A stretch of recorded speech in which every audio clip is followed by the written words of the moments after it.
జై గురుదత్త, శ్రీ గురుదత్త.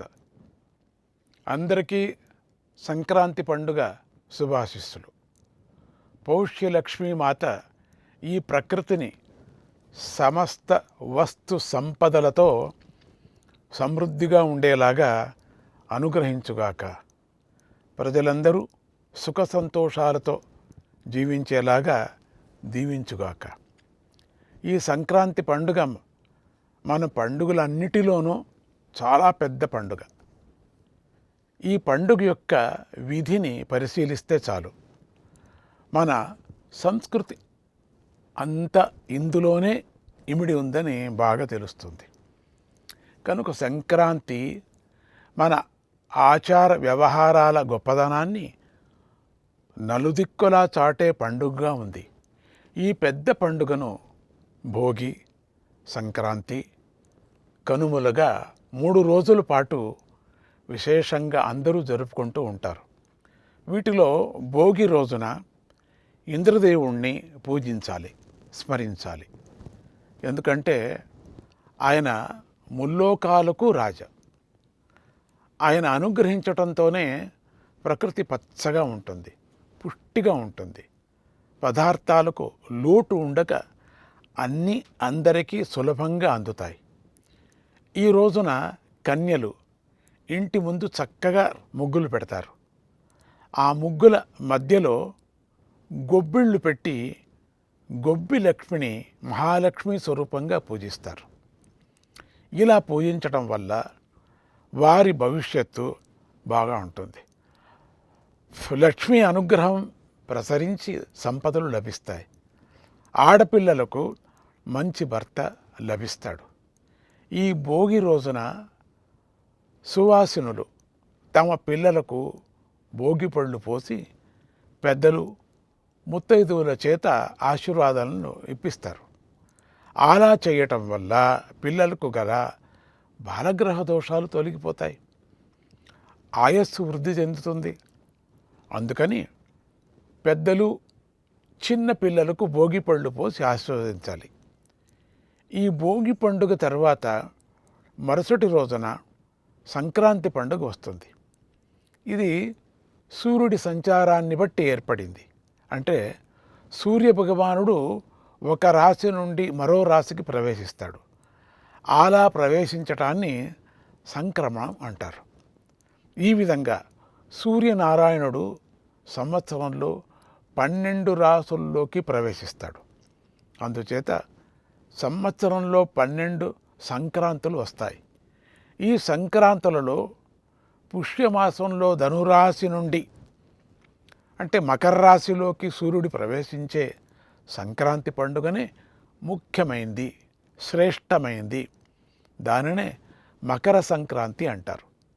ఈ పండుగ రోజు కల్లా పంట చేతికి వస్తుంది, ధనం చేతికి వస్తుంది.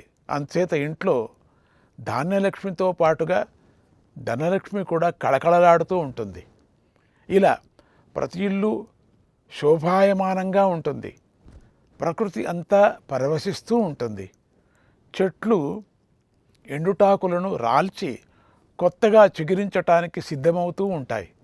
అందుచేత ఈ సంక్రాంతి పండుగ కొత్త సృష్టికి నాంది అయి ఉంది. ఈ సంక్రాంతి రోజున సూర్యభగవానుడు దక్షిణం వైపు గల తన సంచారాన్ని పూర్తి చేసుకుంటాడు. మళ్ళీ ఈ రోజు నుంచే ఉత్తరం వైపుకు సంచరించడం ప్రారంభిస్తాడు. అందుచేత ఈ సంచారాన్ని ఉత్తరాయణ పుణ్యకాలం అంటారు. ఈ ఉత్తరాయణ పుణ్యకాలంలో సత్కర్మలు చేస్తే ఎంతో పుణ్యము లభిస్తుంది. పితృదేవతలను స్మరిస్తే, వారికి తర్పణాలను ఇస్తే వారి అనుగ్రహం కలిగి వంశం బాగుంటుంది. ఈ సంక్రాంతి నాడు స్త్రీ కానీ పురుషుడు కానీ నువ్వులు కలిపిన నీటితో స్నానం చేయాలి. కొత్త బట్టలు ధరించి దేవతలకు పెద్దలకు నమస్కరించాలి. 3 పాత్రలలో నిండుగా పిండి వంటలను సిద్ధం చేసుకోవాలి. దూడతో కూడిన చక్కని గోవును సిద్ధం చేసుకోవాలి. తర్వాత వాటిని మంచి పండితుడికి దానం చేయాలి. ఆ దానం చేసే సమయంలో నేను శివుడు, విష్ణువు, సూర్యుడు, బ్రహ్మదేవుల మధ్య ఎలాంటి భేదాన్ని చూడను.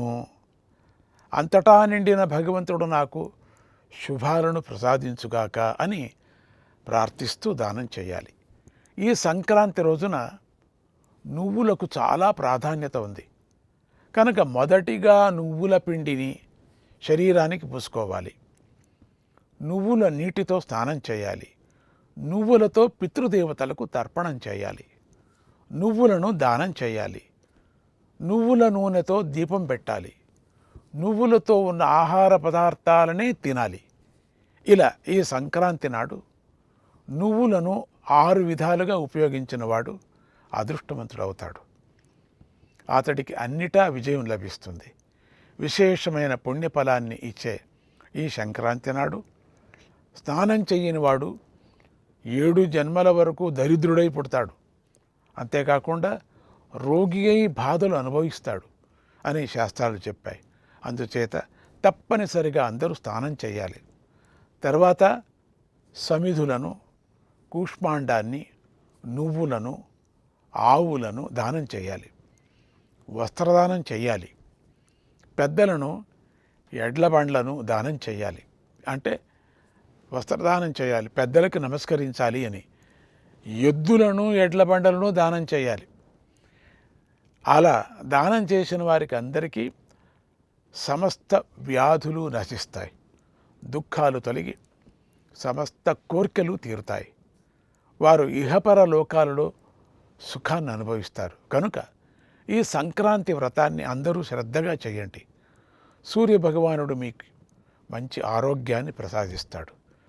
లక్ష్మీనారాయణలు మిమ్మల్ని అనుగ్రహిస్తాడు. మీకు సిరి సంపదలు పుష్కలంగా లభిస్తాయి.